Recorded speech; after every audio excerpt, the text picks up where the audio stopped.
এই সোমা, একটা দারুণ খবর আছে জানো? কি খবর গো? এই তোমাকে আর রোদে পুড়ে কষ্ট করে লাইনে দাঁড়িয়ে ভোট দিতে যেতে হবে না। বাহ, সেটা খুব ভালো জিনিস তো।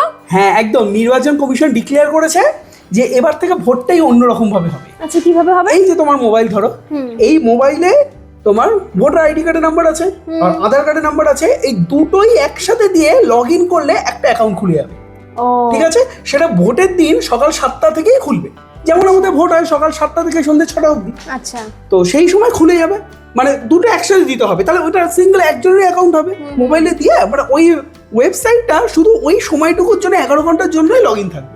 আচ্ছা ঠিক আছে, তো খুলে গেল। যখনই খুলে গেল, তোমার যে বিধানসভা ক্ষেত্র বা যখন কাউন্সিলর ইলেকশন হবে, সেই কজনের নমিনেশন থাকবে, মানে যারা যারা দাঁড়াবে আর কি, তাদের প্রতীক চিহ্ন সহ দেখিয়ে দেবে। তুমি সেখানে তোমার পছন্দ মতো ক্যান্ডিডেটকে চুজটা করে নিয়ে সাবমিট করে দিলে তোমার ভোট হয়ে গেল। তাহলে তো খুব ভালো, তুমি আমাকে লাইনে ভোট দিতে হবে না। একদম যে কোনো সময় তুমি ভোটটা দিতে পারো। হয়তো ধরো কোনো কারণে ভুলবশত কোনো একটা ভুল বোতাম তুমি টিপে দিয়ে সাবমিট করে দিয়েছো, ভুল হয়ে গেছে। হয়তো তুমি এক্স পার্টিকে ভোট দিতে চেয়েছো, তুমি ভুল করে ওয়াইকে দিয়ে দিয়েছো। হ্যাঁ, সেক্ষেত্রে তুমি একবার চেঞ্জও করতে পারবে সন্ধ্যে 6টার মধ্যে।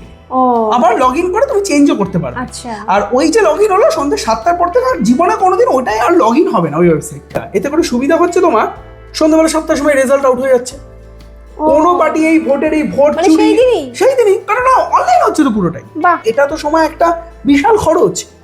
এই যে এত পুলিশ যে বিভিন্ন স্কুলগুলোতে এসে আছে থাকছে, তাদের থাকা খাওয়া দাওয়া করে, সত্যি বাচ্চাদের স্কুলগুলো বন্ধ, খাওয়া দাওয়া একটা, এই যে নির্বাচন কমিশন যে খরচটা করছে, এটা তো তাদের ব্যক্তিগত টাকা নয়, সব তো আমার তোমারই টাকা, ট্যাক্সের টাকা। সাধারণ মানুষের ট্যাক্সের টাকা থেকে খরচগুলো হচ্ছে। তো সেখানে একটা হিউজ অ্যামাউন্ট বেঁচে যাবে। এই অ্যামাউন্টটা মানুষের কাছেই ব্যবহার করা হবে, মানুষের উন্নয়নের কাছে। কি বলতো, গ্রামে গঞ্জে সবার কাছে ফোন থাকে না, তারা কি করবে? তারও উপায় আছে। মিউনিসিপ্যালিটিতে একটা হেল্প সেন্টার বসিয়ে দিচ্ছে, আর লোকাল যে ধরো একটা লোকালের মধ্যে 10টা স্কুলে হয়, তার মধ্যে যে কোনো একটা স্কুলে ওই দিনের জন্য পঠন পাঠন বন্ধ রেখে হেল্প সেন্টার বসিয়ে দিচ্ছে।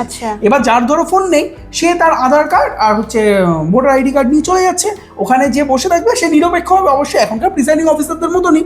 তিনি তারই একটা, কার কাছে এরকম একটা ট্যাবের মতো মোবাইল দেওয়াই থাকবে, সেই মোবাইলে তারই ওটা ইনপুট করে দিয়ে তার হাতে দিয়ে দেবে, সে তার মতো ভোটটা দিয়ে সাবমিট করে দিয়ে বেরিয়ে যাবে।